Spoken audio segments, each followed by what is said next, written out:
21, plaquette 1, 5D EX3. La série télévisée Ma caravane au Canada s'est arrêtée au mois d'août dans le coin de la montagne pour explorer la culture, l'histoire, le paysage et les gens de la région. Comme les autres destinations de cette série, en tout 13 villages et petites villes francophones du Canada, la région de la montagne est moins connue, ou même pas du tout à l'extérieur de sa province. Pourtant, elle devrait l'être. Les 17 municipalités bilingues du Manitoba se distinguent de plus en plus, ici et ailleurs au pays, de par leur esprit d'innovation et de leadership. Il se passe de grandes choses dans nos petites communautés, et on en a eu plein les yeux en 2010-2011. Hey ho!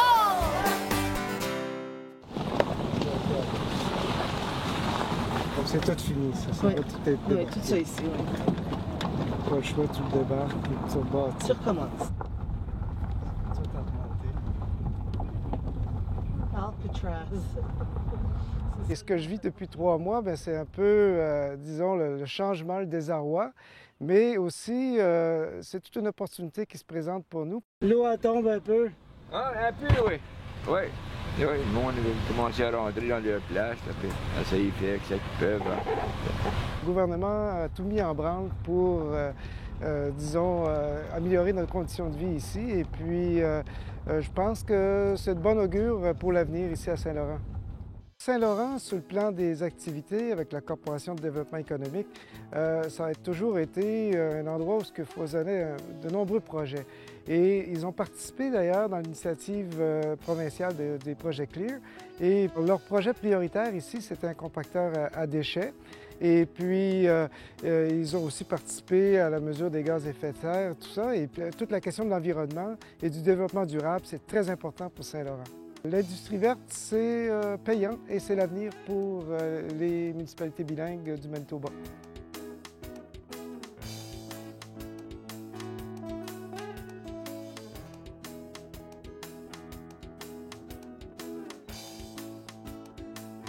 Ça, c'est environ près de 8000 pieds carrés, c'est ici. Et puis ici, c'est l'autre partie de la galerie. Là, un chiro jusqu'à la fenêtre, après ça, le médecin. Le nouveau centre communautaire d'Île-des-Chênes est une première au Manitoba, de par son système géothermique à la fine pointe de la technologie. Il relie le centre communautaire à l'Aréna, qui a subi d'importantes rénovations, et à la caserne de pompiers. Le centre comprend aussi une garderie pouvant accommoder 94 jeunes.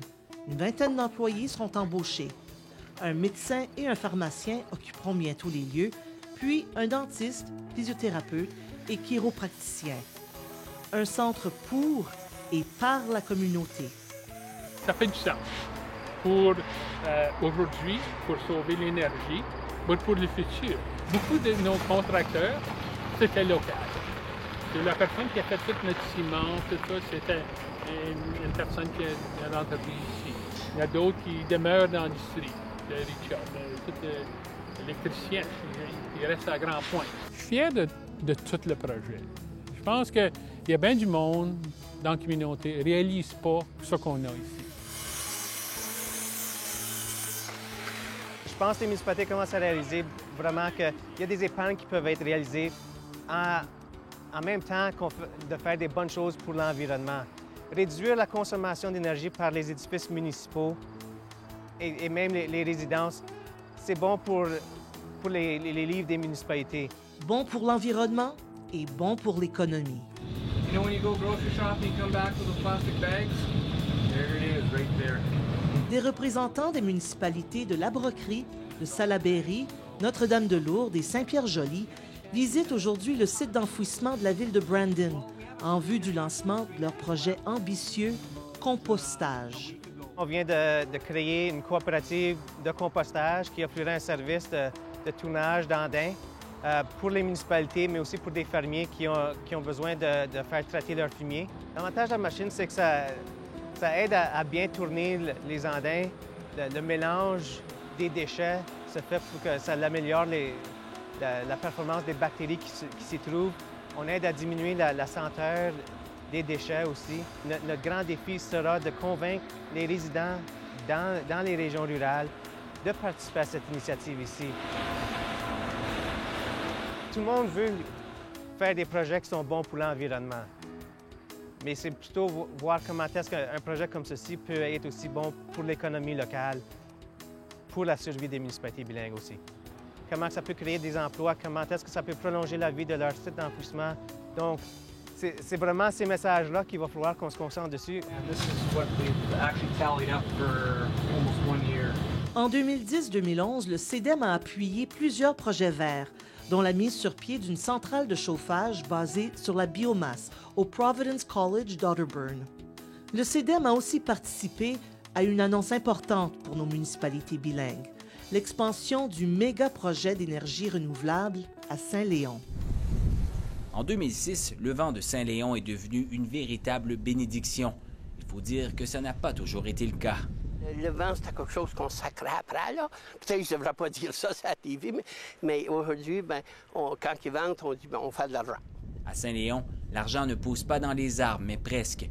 Les retombées économiques que génèrent les 63 éoliennes érigées il y a 5 ans sont estimées à plus de 2 millions de dollars chaque année. Une quinzaine d'emplois ont été créés et les impôts fonciers ont diminué dans la municipalité.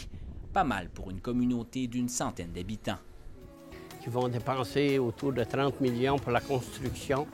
Ça crée de l'emploi pour des contracteurs locaux et des contracteurs du Manitoba.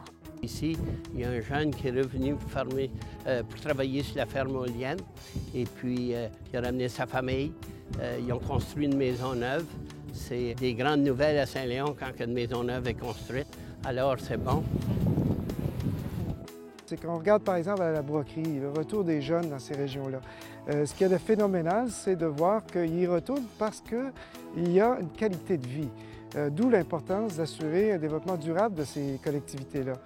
Ils veulent des services, ils veulent de la récréation, ils veulent des emplois. C'est ça qui se passe dans nos municipalités bilingues. Mais on est choyés parce que les jeunes reviennent. On a des nouvelles familles de jeunes qui reviennent tous les années. Cette année, on a eu la construction de 10 nouvelles maisons. C'est toutes des jeunes familles qui les ont construites. Je dois admettre que la CDC a mis beaucoup d'énergie à faire. Revenir nos jeunes, à les attirer, s'assurer qu'ils ont des bons emplois, qu'il y a du logement disponible pour eux, une vie sociale, l'éducation. On travaille aussi sur le secteur de récréation, des choses comme ça. Cette année, la CDC de Notre-Dame-de-Lourdes a pris le rôle de champion dans le développement d'un projet d'envergure pour la communauté et la région, la construction d'un nouvel hôpital. Je ne vois pas aujourd'hui, mais le parc aquatique qu'on voit ici, c'est bien servi cet été. C'était un été parfait. Il faisait chaud, il n'y avait pas de pluie, pas de moustiques. C'était idéal pour un parc aquatique ici à Lorette. Il y a des journées, il aurait dû avoir des centaines de jeunes qui venaient apprécier l'eau fraîche avec leurs parents et leurs amis.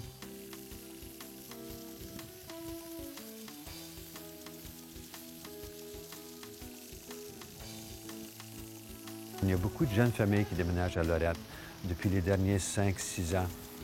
On veut créer un environnement qui est de communauté, un environnement où les familles peuvent vraiment apprécier demeurer ici à Lorette. Les services récréatifs contribuent à la qualité de vie à Lorette et dans plusieurs de nos municipalités. Oui, le Manitoba français, un endroit où il fait bon vivre et voyager aussi.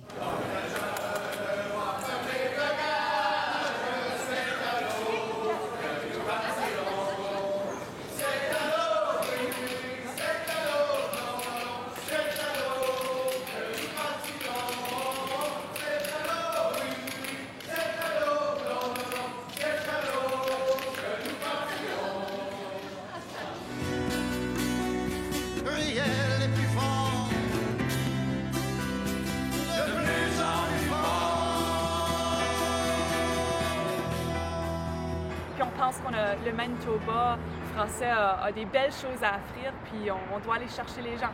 Il faut innover parce que la compétition est féroce. Ça aide très fort, surtout avec le marché du Québec, à faire les gens arrêter au Manitoba pour plus longtemps. On dit en anglais « intercept strategy » pour arrêter les gens en chemin qui s'en vont vers l'ouest. Puis il faut réaliser qu'on est une province, que les gens s'arrêtent, mais il faut prendre ça comme une opportunité à les faire rester plus longtemps puis à sortir de la ville.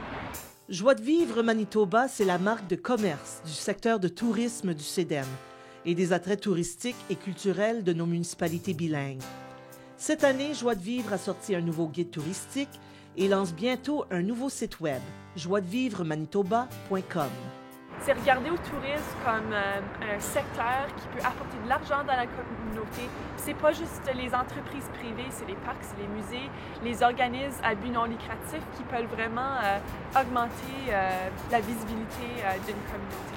Augmenter la visibilité de nos communautés et celle des entrepreneurs, une valeur fondamentale au CEDEM. Le CEDEM offre toutes sortes d'événements spéciaux au cours de l'année pour valoriser nos entreprises, pour aider nos entrepreneurs en herbe et de vraiment leur aider à épanouir. Des activités comme les lauréats de la PME et le Gala des pionniers. Ça leur donne beaucoup de publicité gratuite qui n'aurait pas autrement. Ça ouvre des portes avec autres entrepreneurs ou ça crée des alliances stratégiques qu'ils n'auraient peut-être pas reconnues ou même pensé de faire. C'est le rôle que joue aussi l'Omnium de golf. En plus d'y faire du maillage d'entreprise, le tournoi permet d'amasser de l'argent pour le Fonds entrepreneur du CEDEM. Plus de 30 000 $ en 2 ans. Et toujours dans le but d'encourager les entrepreneurs en herbe, le CEDEM a lancé cette année 2 nouveaux concours. La Banque d'idées et la Fosse au Lion, un concours pour les entrepreneurs ou micro-entreprises voulant faire de l'expansion ou développer un produit.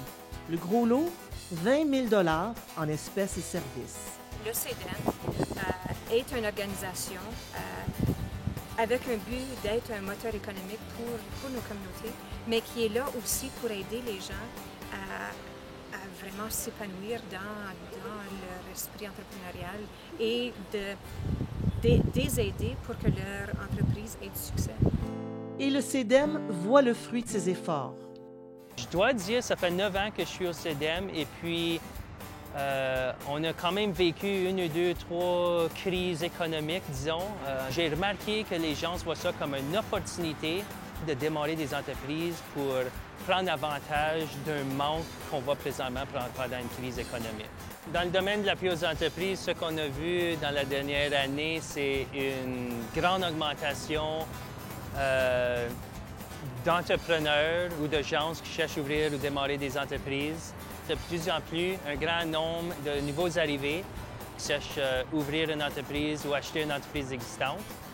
Et avec tout ça, ça fait aussi augmenter nos nombres de ceux qui cherchent à prendre des formations, futures des cours liés à notre système de comptabilité, la tenue de livre, nos taxes, TPS, TVP, etc.